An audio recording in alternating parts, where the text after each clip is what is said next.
মধ্যপ্রাচ্যের আকাশে আবারও আগুনের লেলিহান শিখা। যুদ্ধের ছায়াচাপা আগুন পুরোপুরি নিভে যাওয়ার আগেই নতুন করে জ্বলে উঠেছে সংঘাতের অগ্নিশিখা। লোহিত সাগরের উত্তাল ঢেউ যেন আগাম বার্তা দিচ্ছে এক ভয়াবহ তৃতীয় বিশ্বযুদ্ধের। প্রথম ও দ্বিতীয় বিশ্বযুদ্ধের বিভীষিকা কাটিয়ে এক শতাব্দী পার হতে না হতেই পৃথিবী আবারও গভীর অস্থিরতার মুখে। ইউক্রেন থেকে মধ্যপ্রাচ্য, সুদান থেকে মিয়ানমার, প্রতিটি অঞ্চলেই জ্বলছে যুদ্ধের দাবানল। এই রক্তক্ষয়ী সংঘর্ষে অকাতরে প্রাণ হারাচ্ছেন নারী ও শিশুসহ অসংখ্য মানুষ। দ্বিতীয় বিশ্বযুদ্ধের পর এত বিস্তৃত সংঘাত আগে কখনো দেখা যায়নি।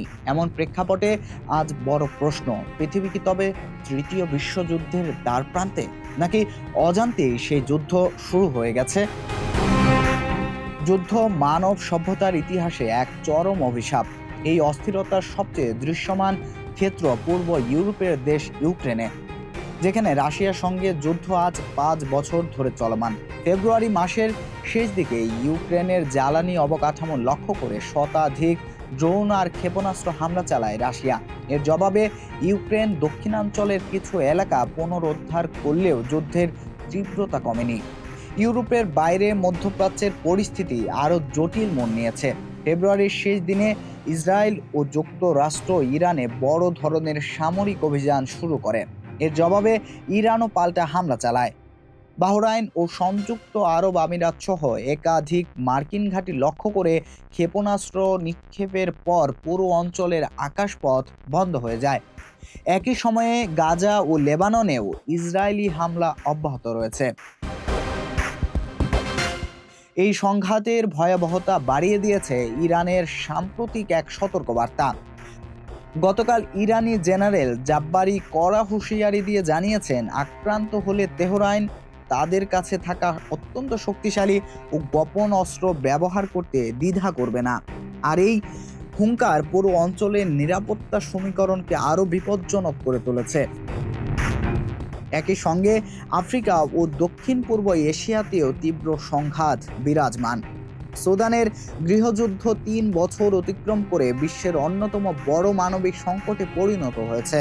কোটি কোটি মানুষের যেখানে চরম সহায়তার উপর নির্ভরশীল। জাতিসংঘ সতর্ক করেছে, এই সংঘাত পার্শ্ববর্তী দেশগুলোতে অস্থিরতা ছড়িয়ে দিতে পারে। এশিয়ার আরেক প্রান্তে মিয়ানমারে সামরিক জান্তা ও বিদ্রোহী গোষ্ঠীর সংঘর্ষে নিহতের সংখ্যা দিন দিন বাড়ছে।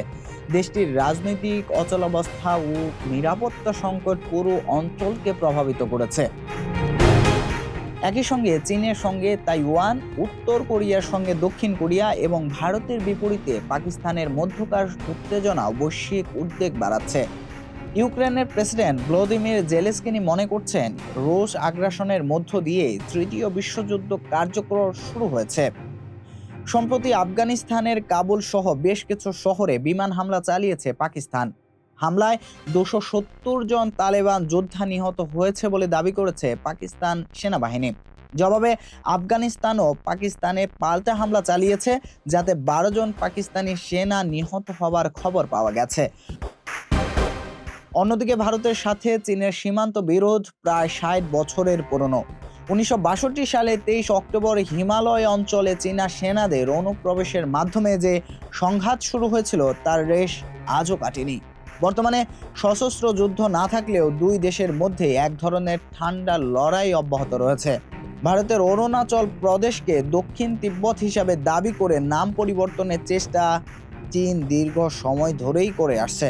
2024 সালের এপ্রিল মাসে চীন অরুণাচলে 30টি জায়গার নাম পরিবর্তন করে। এর আগেও 2017, 2021 এবং 2023 সালে কয়েক দফায় তারা এই একই প্রক্রিয়া অনুসরণ করেছে, যা আঞ্চলিক উত্তেজনাকে প্রতিনিয়ত উস্কে দিচ্ছে।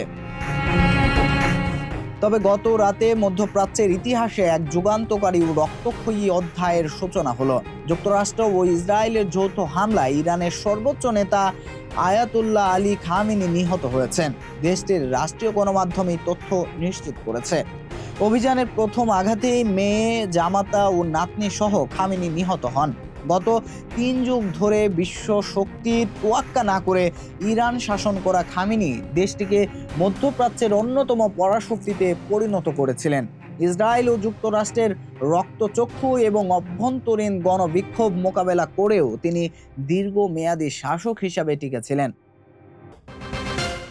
আজ যখন আয়াতুল্লাহ আলী খামেনির মৃত্যুর খবর বিশ্বকে নাড়িয়ে দিয়েছে, তখন শুধু প্রশ্ন ইরানের ভবিষ্যৎ নিয়ে নয়, প্রশ্ন পুরো বিশ্বের স্থিতিশীলতা নিয়ে। ইতিহাস বলে বড় যুদ্ধ কখনো হঠাৎ শুরু হয় না, দীর্ঘদিনের পঞ্জীভূত উত্তেজনায় একসময় বিস্ফোরণের রূপ নেয়। বিশ্ব কি আজ সেই চূড়ান্ত বিস্ফোরণের দ্বার প্রান্তেই দাঁড়িয়ে? কুমার সপ্তর্ষি রায়, দৈনিক মানবকণ্ঠ, ঢাকা।